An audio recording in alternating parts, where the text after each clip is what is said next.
प्रिय विद्यार्थियों, आज हम कबीरदास द्वारा लिखित साखी शीर्षक से कविताओं का अध्ययन करेंगे। आपने इनके जीवन परिचय को पढ़ा होगा। जैसे कि जानते हैं, कबीरदास की जो भाषा है वो पंचमेल खिचड़ी भाषा कही गई है। अर्थात ये संत थे, कभी एक स्थान पर एक बंद करके नहीं रहते थे। आज पंजाब में है तो कल राजस्थान में है, उत्तर प्रदेश में है, दिल्ली में है। तो इसे स्वाभाविक रूप से इनकी भाषा में भिन्न भिन्न भाषाओं के शब्द शामिल है। इसलिए इनकी भाषा को खिचड़ी भाषा अथवा पंचमेल भाषा कहा जाता है। और इसका जो छंद है वह दोहा छंद है, अर्थात जो साखी है वो दोहा छंद में लिखी गई हैं। रस विशेष रूप से भक्ति और शांत है। अलंकार इसमें बीच बीच में सभी प्रकार के आते रहते हैं। कहीं अनुप्रास होगा, कहीं पर यमक अलंकार होगा, कहीं पर रूपक अलंकार होगा, उत्प्रेक्षा होगा। सभी प्रकार के अलंकार आते रहते हैं बीच बीच में। वो आपको पढ़ते रहेंगे, बताते चलेंगे। छंद छवि का गेय है, अर्थात गेय छंद का मतलब कि दोहा छंद तो है ही है, लेकिन जिसको गाया जा सके, अर्थात कविताओं का संबंध गाने से हुआ करता है। इसमें शुरुआत से देखें।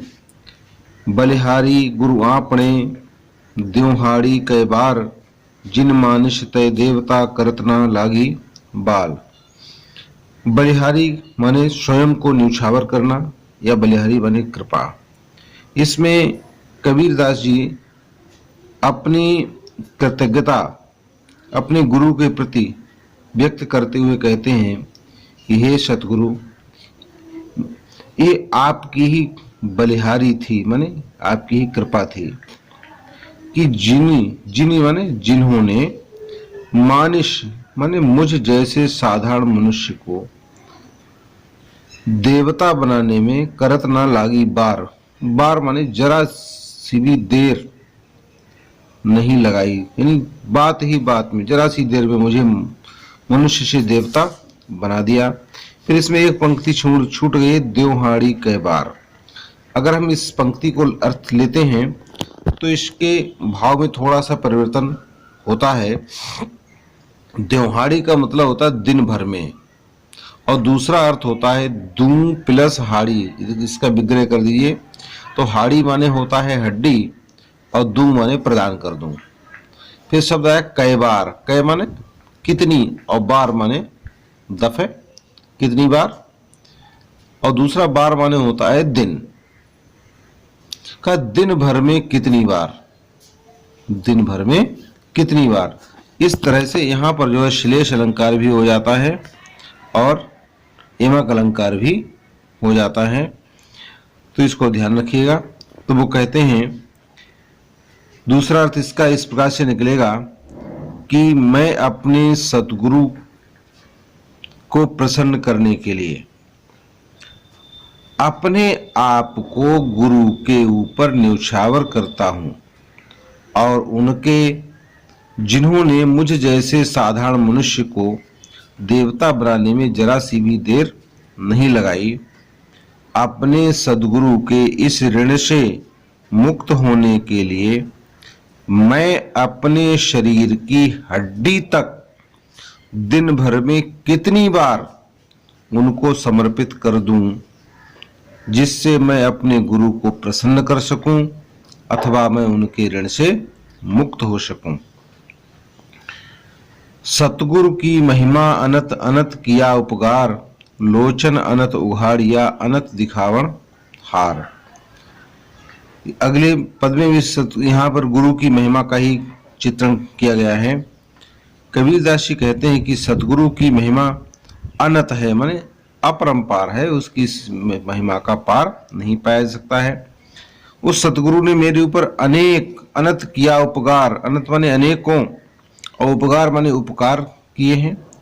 लोचन अनंत उघाड़िया, उस सतगुरु ने ही मुझे ज्ञान प्रदान किया, जिसके फलस्वरूप मेरी लोचन माने होता नेत्र, आंखें, और अनंत माने दिव्य अलौकिक, और उघाड़िया माने खोल दी। कि उस सदगुरु ने ही मेरे ऊपर कृपा करके मेरी दिव्य दृष्टि खोल दी, मुझे दिव्य दृष्टि प्रदान की, और उस दिव्य दृष्टि के मिल जाने पर ही मुझे उस परमात्मा के दर्शन हुए। तो अनंत दिखावनहार अर्थात वह सदगुरु ही है जिसने मुझे उस अनंत ब्रह्म के दर्शन कराए। दिखावनहार माने दर्शन कराने वाला, वह परमात्मा को दर्शन कराने वाला वह सदगुरु ही है। इसमें अनंत शब्द 4 बार आया, इसको भी ध्यान रखने के। प्रत्येक बार अनंत शब्द के अर्थ अलग अलग हैं, इसलिए यहाँ पर यमक अलंकार है। दीपक दिया तेल भर बाती दई अघट, पूरा किया बिसावना बहुर न आवो हट। यहाँ पर एक प्रतीक शैली में लिखा हुआ है। इसमें जो इसका वास्तविक अर्थ है वो ना होकर के कुछ थोड़ा सा इसमें परिवर्तन होता है। दीपक दिया तेल भरे, इस शरीर को कबीर ने दीपक कहा है और तेल जो है वो भगवान की भक्ति के लिए कहा है। वो कहते हैं कि मेरे सदगुरु ने इस शरीर रूपी दीपक में भगवान की भक्ति रूपी भगवान का प्रेम रूपी तेल भर दिया है और उसमें बाती दई घट, और कभी ना घटने वाली, अघट माने कभी ना घटने वाली, बाती माने ईश्वर की स्मरण रूपी बत्ती वो भर दी है, डाल दी है। और पूरा किया बिसाहुणा, बिसाहुणा माने उद्देश्य होता है या खरीदना अथवा बेचना। इस प्रकार से इस संसार में आने का मेरा उद्देश्य जो है वो पूरा हो गया। बहुर न आवो हट, हट माने होता है बाजार अथवा संसार, तो मैं दोबारा इस संसार में नहीं आऊंगा। कि जैसे संसार की तुलना कबीर ने बाजार से की है, इसलिए यहाँ पर जो उपमा अलंकार भी है। दीपक दिया तेल भर, इसमें रूपक अलंकार है कि शरीर रूपी दीपक में है उन्होंने प्रेम रूपी तेल भर दिया और कभी ना घटने वाली ईश्वर स्मरण रूपी बत्ती डाल दी। और इस संसार का आने का उद्देश्य है कि संसार के आवागमन से मुक्त हो जाना, मोक्ष को प्राप्त कर लेना। तो जिसने ईश्वर को प्राप्त कर लिया उसी को मोक्ष की प्राप्ति होती है। तो वो कहते हैं गुरु की कृपा से मुझे ईश्वर की प्राप्ति हो गई, मेरा इस संसार में जन्म लेने का जो उद्देश्य था वो पूरा हो गया, अब मेरा इस संसार में दोबारा जन्म नहीं होगा। दूसरा है कि जिस प्रकार से कोई व्यक्ति बाजार में अपनी वस्तु को लेने के लिए अथवा बेचने के लिए जाता है, तो उसने यदि वस्तु को बेच दिया तो उसका बाजार में क्या काम, अथवा जिसने बाजार से कोई वस्तु खरीद ली तो उसका भी बाजार से क्या काम रह जाता है। तो का उनका उद्देश्य पूरा होता खरीदने अथवा बेचने का, तो वो उनका फिर उनको दोबारा बाजार में नहीं जाया करते, ये इसका तात्पर्य है। इसलिए यहाँ पर रूपक अलंकार प्रमुख रूप से है। बूढ़े थे पर ऊबरे गुरु की लहर चमंके, भेरा देखा जर जरा उतर पड़े फरंग के। यहाँ पर गुरु महिमा का ही चित्रण किया गया है। कबीरदास जी कहते हैं कि मैं तो इस संसार रूपी सागर की तुलना संसार से की है कि संसार को समुद्र बताया है कि बूढ़े थे माने डूब ही गया था, लेकिन अचानक मुझे गुरु की कृपा रूपी लहर चमंकी माने दिखाई पड़ी, जिसके प्रकाश में मैंने ये देख लिया कि मैं जिस भेरा माने नाव पर सवार हूं, वह मेरी नाव तो कैसी है, एकदम जर्जर है, टूटी फूटी है, जीर्ण शीर्ण है। और जब मैंने देखा कि नाव टूटी फूटी है तो मैंने तुरंत ही उस नाव का त्याग कर दिया। उतर पड़े फरंकी माने फुर्ती के साथ मैंने उसकी नाव का त्याग कर दिया। इस प्रकार से मैं तो इस संसार रूपी समुद्र में डूब ही गया था, अगर गुरु की कृपा रूपी लहर जो दिखाई पड़ी तो उसके कारण मैं उबरे माने बच गया। चिंता तो हरि नाव की और न चिंता दास, जे कुछ चितवय राम बिन सोई काल की पास। कबीरदास जी कहते हैं इस संसार में भांति भांति की चिंताएं मनुष्यों को सताती रहती हैं, कि मुझे तो केवल एक ही चिंता है सदैव रहती कि मुझे भगवान के नाम का स्मरण करना है। हरि नाम, नाम माने नाम है, कि मुझे तो केवल परमात्मा का नाम स्मरण करना है। 24 घंटे मुझे एक ही चिंता सताती रहती है। और न चिंता दास, दास माने इस कबीर दास को अन्य किसी प्रकार की कोई चिंता नहीं है। और जो मनुष्य संसार में और सब तरह की चिंताएं करता है लेकिन श्री राम के नाम की चिंता नहीं करता है, जो कुछ चितवय राम बिन, जो राम के नाम के बिना अन्य प्रकार का चिंतन किया करता है, तो का वही चिंताएं क्या होती है, सोई काल की पास, वही उसकी एक मृत्यु का बंधन हुआ करती है, मौत का फंदा हुआ करती हैं। उन्हीं चिंताओं में मनुष्य की मृत्यु हो जाया करती है। इसलिए मनुष्य को यदि जीवित रहना है, सुखी रहना है, तो राम नाम की चिंता ही करनी चाहिए, उसे अन्य किसी प्रकार की चिंताएं नहीं करनी चाहिए। तू करता तू भया, मुझ में रहे न हूं, बारी फेरी बल गई, जित देखूं तित तू।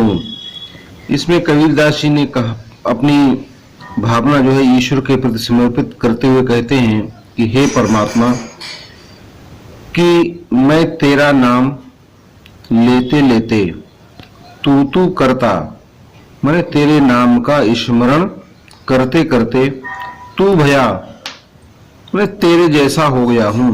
अर्थात मुझ में और तुझ में अब किसी प्रकार का कोई भेद नहीं रहा कि परमात्मा कौन सा है और कबीर कौन सा है, दोनों एकाकार हो चुके हैं। मुझ में रही ना हूं, हूं माने अहंकार, और तेरा नाम स्मरण करते करते मेरे अंदर का जो अहंकार था वह अब समाप्त हो चुका है। और जब अहंकार मनुष्य का समाप्त हो जाता है तो वह परमात्मा को प्राप्त कर लेता है। इस प्रकार उसकी बारी फेरी बली गई, यानी मनुष्य का जो आवागमन का फेरा है, अर्थात इस संसार में जन्म लेना मर जाना, ये चक्र जो है उसका समाप्त हो गया है। कि बारी फेरी बल गई, अब मेरा ये आवागमन का चक्र समाप्त हो गया। जित देखूं तित तू, अब मैं जिधर देखता हूं उधर मुझे तू ही तू दिखाई देता है।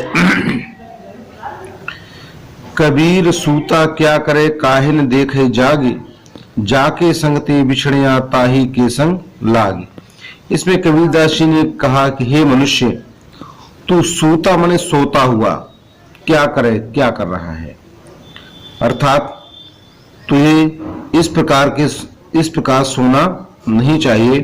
काहिन देखे जागी, तू जाग करके देखता क्यों नहीं कि इस संसार में क्या हो रहा है। जब तू जागेगा, जागना से मतलब सावधान हो जाना, सजग हो जाना। जब तुझे ज्ञान की प्राप्ति होगी तब तुझे मालूम चलेगा कि जाके संगति बिछड़िया, कि तेरा बिछोह किससे हुआ, तू बिछुड़ किससे गया। तुझे पता चलेगा कि मेरी उत्पत्ति तो उस परमात्मा से ही हुई है, तो मुझे पुनः ताही के संग लाग, उसी परमात्मा के साथ में ही लग जाना चाहिए। अर्थात इस आत्मा को उस परमात्मा में विलीन हो जाना चाहिए, उसी परमात्मा को प्राप्त करने का प्रयास करना चाहिए। ये कब होगा, जब तू अपनी नींद का त्याग करेगा और सावधानी पूर्वक ज्ञान अर्जित करेगा। उस ज्ञान के माध्यम से तुझे इस बात का ज्ञान हो जाएगा, जानकारी हो जाएगी कि इस आत्मा का बिछोह उस परमात्मा से ही हुआ, इसलिए इस आत्मा को उस परमात्मा में ही मिलना चाहिए। केशव कह कहे कूकिए ना सोइए असरार, रात दिवस के कूकड़े कबहू लगे पुकार। इसमें केशव शब्द है, केशव माने केशव, अर्थात कृष्ण के लिए कहा गया और एक परमात्मा का एक नाम है। तो केशव कहे कहे कूकिए, कूकिए माने पुकारना। कबीरदास जी कहते हैं कि हे मनुष्य, तुझे उस परमात्मा का नाम ले लेकर के पुकारना चाहिए। चाहे तू राम कहे, चाहे तू कृष्ण कहे, कुछ भी कहे, अर्थात तुझे दिल पुकारना है उस परमात्मा को ही पुकार। ना सोइए असरार, इस परमात्मा के नाम को पुकारने के लिए तुझे आलस की आवश्यकता नहीं है। तू असरार माने बेहोश होकर के, अचेत होकर के सो मत, उस परमात्मा का नाम तुझे पुकारना चाहिए। रात दिवस के कूकणे। जब तू रात दिन उस परमात्मा के ही नाम को कूकड़े बने पुकारेगा तो एक बार भी परमात्मा कभी तुम्हारी आवाज को नहीं सुनता है। तो इसलिए कहा रात दिवस के कूकड़े। जब तू रात दिन उसी परमात्मा के नाम को पुकारेगा तो कबहू लगे पुकार, तो कभी ना कभी तेरी वह पुकार जो है परमात्मा के कानों तक अवश्य ही पहुंच जाएगी। और जिस दिन तेरी पुकार को परमात्मा सुन लेगा उसी दिन तेरे सारे संकट, तेरी सारे कष्ट, सारे दुख दूर हो जाएंगे और तुझे उस परमानंद की प्राप्ति हो जाएगी, संसार से तेरी मुक्ति हो जाएगी। अगले पद में कबीर ने कहा कि लोग परमात्मा की खोज में क्या क्या नहीं करते। कोई जंगल में जाता है, तपस्या करता है, कोई मंदिरों में ढूंढता है, कोई तीर्थ स्थानों में ढूंढता है। कहा कि इस तरह से परमात्मा की प्राप्ति नहीं होती है। कहा लंबा मार्ग दूर घर, विकट पंथ बहुमार, कहो संतो क्यों पाइए दुर्लभ हरि दीदा। कबीरदास जी के तो उस परमात्मा के घर का मार्ग अत्यंत लंबा है और उसका घर भी कहता है अत्यंत दूर है। ये दो बातें कही, एक तो उसका घर के मार्ग जो है बड़ा लंबा है, नहीं घूम फिर के चलता है, और दूसरे अत्यंत दूर भी है। तीसरी का विकट पंथ, पंथ माने मार्ग या रास्ता, ये उसका घर का जो रास्ता है वह बड़ा भयानक है। कहीं भयंकर झाड़ियां हैं, गड्ढे हैं, पर्वत हैं, नदी हैं, कंकड़ पत्थर कांटे से युक्त है। बहु माने अनेक प्रकार की, मार माने विघ्न बाधाएं, और इस मार्ग में अनेक प्रकार की बाधाएं हैं। बाधाओं से मतलब लुटेरे हो सकते हैं, डाकू हो सकते हैं, अनेक प्रकार की विघ्न बाधाएं हैं। तो कहा कि हे संतो, ऐसी स्थिति में भला उस परमात्मा के दर्शन कैसे हो सकते हैं? मेरी समझ से तो दुर्लभ हरि दीदार, दीदार माने दर्शन, उस परमात्मा के दर्शन तो बड़े ही दुर्लभ हैं। दुर्लभ माने जिसे बड़ी कठिनाई से मिला प्राप्त किया जा सके। तो कहा ऐसी स्थिति में उस परमात्मा के दर्शन बड़े ही दुर्लभ हैं, अर्थात परमात्मा का दर्शन आसानी से प्राप्त नहीं हो सकता है। एह तन जारऊं मस करऊं लिखऊं राम का नाम, लेखन करूं करंक की लिख लिख राम पठाऊं। इसमें कबीरदास जी कहते हैं कि मेरे मन में बार बार एक ही बात आती है कि इस शरीर को, तन माने शरीर को जारो माने जला करके उसकी राख की, मसी माने स्याही, करो माने बनाऊं, कि इस शरीर को जला करके उसकी राख की से मैं क्या बनाऊं? स्याही बनाऊं, और लिखूं राम का नाम, उस स्याही से राम का, परमात्मा का नाम लिखूं।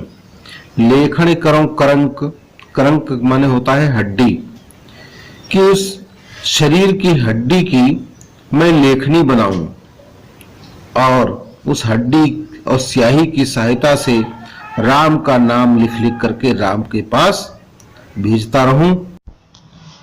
कै बिरहिन को मींच दे, कै आपा दिखलाए, आठ पहर का दाझड़ा मोपै सहा ना जाए।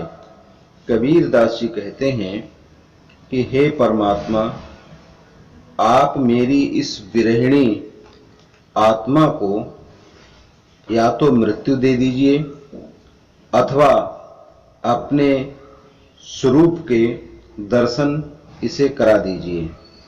ये दोनों बातें आपकी इच्छा पर निर्भर करती हैं कि आप कैसा निर्णय लेते हैं, क्योंकि आठों पहर अर्थात दिन और रात विरह की अग्नि में जलने का कष्ट अब मेरी इस विरहिणी आत्मा से सहन नहीं होता है। अर्थात मेरी इस विरहिणी आत्मा को अब आप चाहे अपने दर्शन करवा दीजिए अथवा मृत्यु प्रदान कर दीजिए।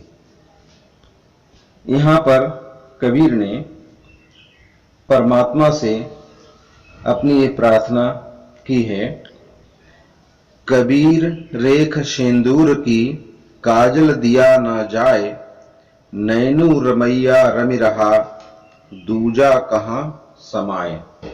कबीरदास जी ने यहाँ पर जीवात्मा को प्रियतम, प्रियतमा और परमात्मा को अपना प्रियतम माना है, अर्थात स्वयं को परमात्मा की स्त्री के रूप में प्रस्तुत कर अपने प्रेम की अभिव्यक्ति की है।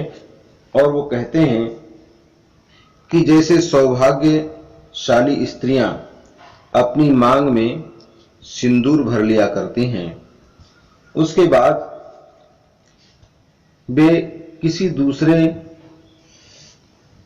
व्यक्ति का, पुरुष का ध्यान भी नहीं करते हैं।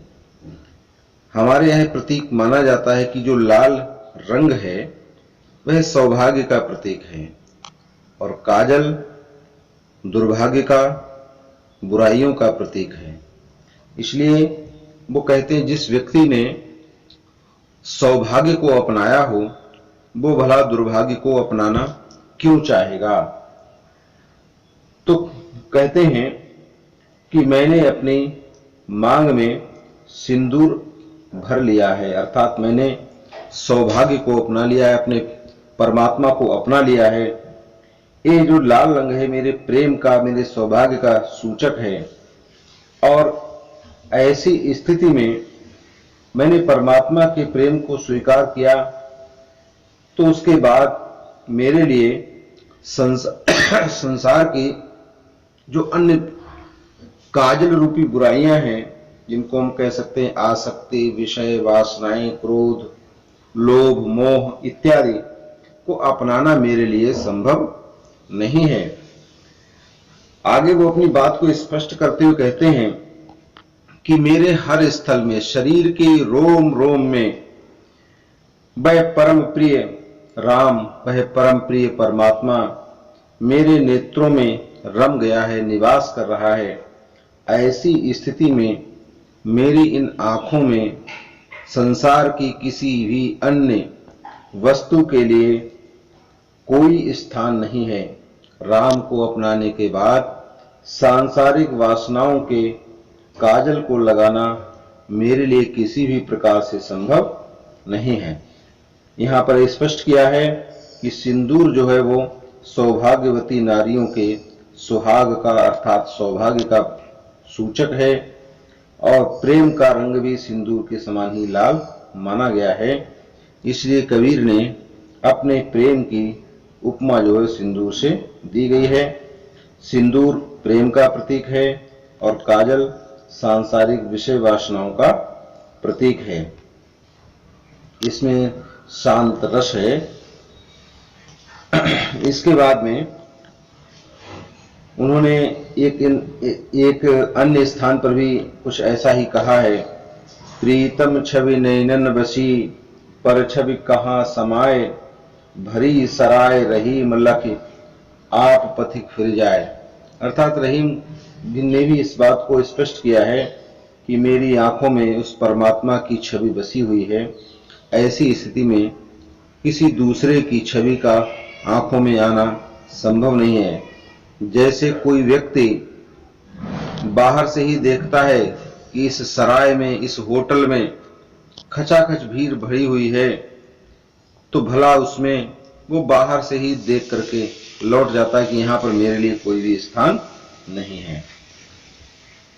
सायर नाही सीप बिन, स्वाति बूंद भी नाही, कबीर मोती नीप जय, शून्य शिशिर गड़माए। कबीरदास जी ने इस साखी में इस बात को स्पष्ट किया है कि जो ब्रह्मानंद रूपी मोती है वो कैसे प्राप्त होता है।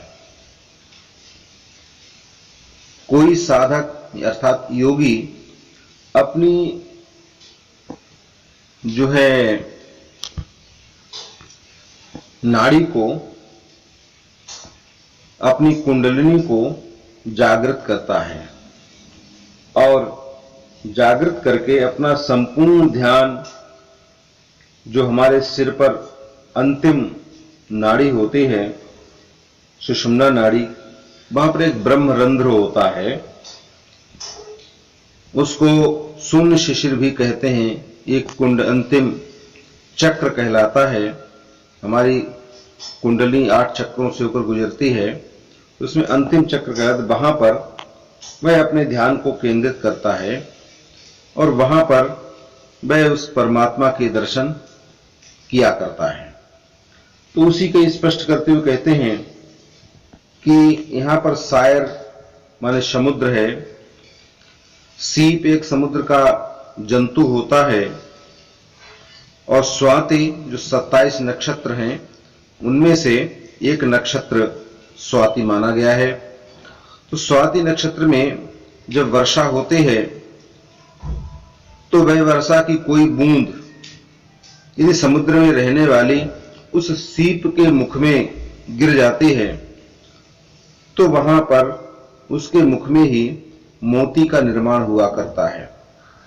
लेकिन कबीरदास जी ने कहा कि यहां पर तीनों चीजें नहीं हैं, कि ना तो समुद्र है, ना सीप है, और ना ही स्वाति नक्षत्र की बूंद है। ऐसी स्थिति में भी मोती उत्पन्न हो रहा है, अर्थात इस शरीर रूपी, जिसमें लिखा होगा गढ़। गढ़ का तात्पर्य है किला। तो किला किस बात का प्रतीक है? शरीर का। तो कहते हैं शरीर रूपी किले में जो शून्य शिखर अर्थात हमारे अंतिम चक्र मस्तिष्क में होता है, इसको ब्रह्मरंध्र भी कहते हैं, शून्य शिखर भी कहते हैं, कि इस शरीर रूपी किले में शून्य शिखर में जब साधक अपना ध्यान केंद्रित करता है तो वहां पर ना तो सायर, ना ही समुद्र भी नहीं है, सीप भी नहीं है, और स्वाति नक्षत्र की बूंद भी नहीं है। फिर भी मोती नीप जाए तो कहते हैं कि वहां पर ब्रह्मानंद रूपी मोती की प्राप्ति हो रही, अर्थात मोक्ष की उत्पत्ति हुआ करती है। इसमें जो है सहस्त्रार चक्र भी इसको कहते हैं। तांत्रिक साधना में कुंडलिनी के जागरण हेतु बताए गए 8 चक्रों में से एक अंतिम चक्र हुआ करता है। यहां पर शरीर जो है, जो गढ़ शब्द है का शरीर जो है वो किले का प्रतीक है और मोती मोक्ष का प्रतीक है। इसमें जो है जहां पर कारण के बिना कार्य हो रहा हो, अर्थात सभी चीजों का अभाव कह दिया लेकिन फिर भी कार्य हो रहा है, ऐसी स्थिति में यह विभावना अलंकार भी है। इनके अलावा रूपक इत्यादि अलंकार हैं, अनुप्रास अलंकार हैं, वो अलग बात है। भक्ति रस है। पानी हीते हिम भया, हिम हुए गया बिलाए, जो कुछ था सोई भया, अब कुछ कहा ना जाए। कबीरदास जी ने इस साखी में बताया कि संसार की उत्पत्ति, उसकी स्थिति और उसका विनाश, तीनों चीजों को इसमें स्पष्ट किया है। इसमें 2 प्रकार से इसको, एक शाब्दिक अर्थ है, एक रहस्यवादी अर्थ है, कि जैसे बर्फ है, बर्फ की उत्पत्ति पानी से ही होती है। हम सभी जानते हैं कि पानी का तत्व H2O होता है, स्वाभाविक है। बर्फ का भी होता है, वही भाप का भी होता है। पानी 3 रूपों में पाया जाता है, कि ठोस, द्रव और गैस। तो लेकिन तीनों का तत्व तो एक ही है। तो कहते हैं पानी ही ते हिम भया, हिम हुए गया बिलाए, कि पानी ही से बर्फ की उत्पत्ति हुई और वही बर्फ पुनः पिघल करके पानी के रूप में परिवर्तित हो गया। जो कुछ था सोई भया, उसका पहले जो मूल स्वरूप था अर्थात वो तरल रूप में था, अब वो पुनः तरल रूप में परिवर्तित हो गया।